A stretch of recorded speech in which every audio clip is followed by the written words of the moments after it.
ॐ तव कथामृतम्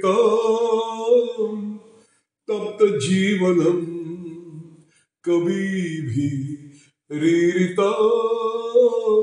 कल्मषापहम् श्रवणमङ्गलम् श्रीमदाततम् भुवि गृह्णन्ति ये भूरिदा जना। শ্রীমৎ কথিত শ্রী শ্রী রামকৃষ্ণ কথামৃত পাঠ। কলিকাতা শ্রী শ্রী রথযাত্রা উপলক্ষে বলরাম মন্দিরে ভক্ত সঙ্গে 1885 15 জুলাই নবম পরিচ্ছেদ। শ্রীরামকৃষ্ণের কুষ্ঠি পূর্বকথা, ঠাকুরের ঈশ্বর দর্শন, রাম লক্ষণ ও পার্থ সারথী দর্শন, ন্যাংটা পরমহংস মূর্তি। ঠাকুর শ্রীরামকৃষ্ণ ভক্ত সঙ্গে সেই ছোট ঘরে কথা কইতেছেন। মহেন্দ্র মুখুজ্জে, বলরাম, তুলসী, হরিপদ, গিরিশ প্রভৃতি ভক্তেরা আসিয়া আছেন। গিরিশ ঠাকুরের কৃপা পাইয়া 7-8 মাস যাতায়াত করিতেছেন। মাস্টার ইতিমধ্যে গঙ্গা স্নান করিয়া ফিরিয়াছেন ও ঠাকুরকে প্রণাম করিয়া তাঁর কাছে বসিয়াছেন। ঠাকুর তার অদ্ভুত ঈশ্বর দর্শন কথা একটু একটু বলিতেছেন। কালীঘরে একদিন ন্যাংটা আর হলধারী অধ্যাত্ম রামায়ণ পড়ছে। হঠাৎ দেখলাম নদী, তার পাশে বন, সবুজ রং গাছপালা, রাম লক্ষণ জাঙ্গিয়া পড়া চলে যাচ্ছেন।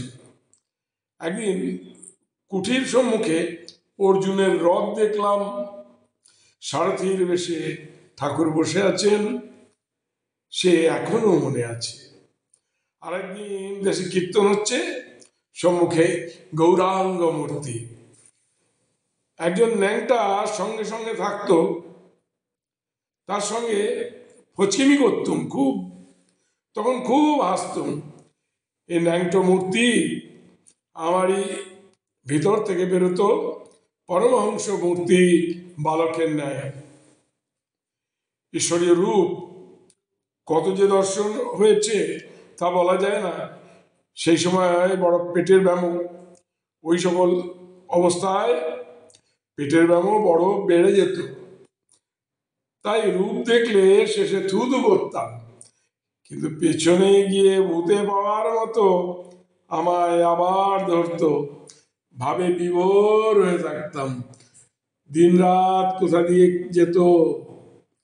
তারপর দিন পেট ধুয়ে ভাব বেরুতো, হাস্য।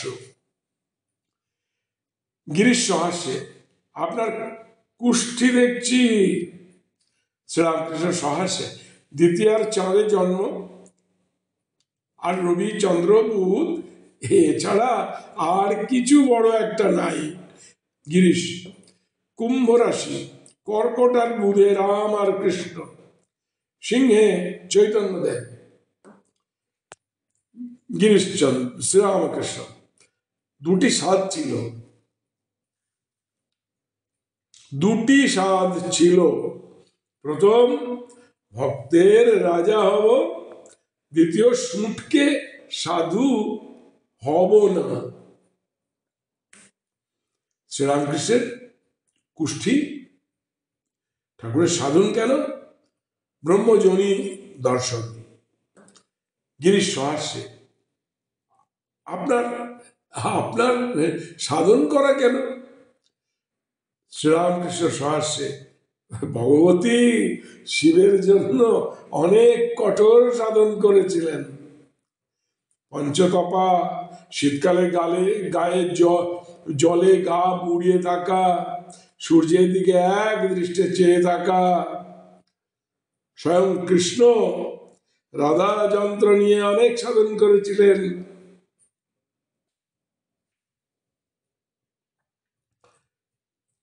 যন্ত্র ব্রহ্মজনী, তাঁরই পূজা ধ্যান এই ব্রহ্মজনী থেকে কোটি কোটি ব্রহ্মাণ্ড উৎপত্তি হচ্ছে। অতি গুহ্য কথা। বেলতলায় দর্শন হতো, লক লক করত। পূর্ব কথা, বেলতলায় তন্ত্রের সাধন, বামনির জোগাড়। বেলতলায় অনেক তন্ত্রের সাধন হয়েছিল, মরার মাথা নিয়ে, আবার আসন বামনি সব জোগাড় করত। হরিপদ দিকে অগ্রসর হইয়া সেই অবস্থায় পূজা না করলে থাকতে পারতাম না। আরেকটা অবস্থা হতো, যেদিন অহংকার করতুম তার পরদিনই অসুখ হতো। মাস্টার শ্রীমুখ নিশ্চিত অশ্রুত পূর্ব বেদান্ত বাক্য শুনিয়া অবাক হইয়া চিত্তার্পিতের ন্যায় বসিয়া আছে। ভক্তেরাও যেন সেই পুতশল্যা পতিত পাবনী শ্রীমুখ নিশ্চিত ভাগবত গঙ্গায় স্নান করিয়া বসিয়া আছেন। সকলে চুপ করিয়া আছেন। তুলসী ইনি আসেন না। শ্রীরামকৃষ্ণ ভেতরে হাসি আছে। ফল্গু নদীর উপরে বালি, খুঁড়লে জল পাওয়া যায়। মাস্টারের প্রতি, তুমি জিহ্বা চলো না, রোজ জিহ্বা চলবে। বললাম আচ্ছা, এই রতন মাস্টারের কাছে পূর্ণ আপনার কথা অনেক শুনেছেন। শ্রীরামকৃষ্ণ, আগেকার কথা ইনি জানেন, আমি জানি না। বললাম পূর্ণ স্বভাব সিদ্ধ, তবে এরা হেতু মাত্র। 9টা বাজিয়াছে। ঠাকুর শ্রীরামকৃষ্ণ দক্ষিণেশ্বরে যাত্রা করিবেন, তার উদ্যোগ হইতেছে। বাগবাজারের অন্নপূর্ণা ঘাটে নৌকা ঠিক করা আছে। ঠাকুরকে ভক্তেরা ভূমিষ্ঠ হইয়া প্রণাম করিতেছে। ঠাকুর দু একটি ভক্তের সহিত নৌকায় গিয়া বসিলেন। গোপালের মা ওই নৌকায় উঠিলেন। দক্ষিণেশ্বরে কিঞ্চিত বিশ্রাম করিয়া বৈকালে হাটিয়া কামারহাটি যাইবেন। ঠাকুরের দক্ষিণেশ্বরের ঘরের ক্যাম্প খাটটি সারাইতে দেওয়া হয়েছিল, সেখানেও নৌকায় তুলিয়া দেওয়া হইল। এই খাটটিতে শ্রীযুক্ত রাখাল প্রায় শয়ন করিতেন। আজ কিন্তু মঘা নক্ষত্র, যাত্রা বদলাইতে হইবে। যাত্রা বদলাইতে ঠাকুর শ্রীরামকৃষ্ণ আগত শনিবারে বলরামের বাটিতে আবার শুভাগমন করিবেন।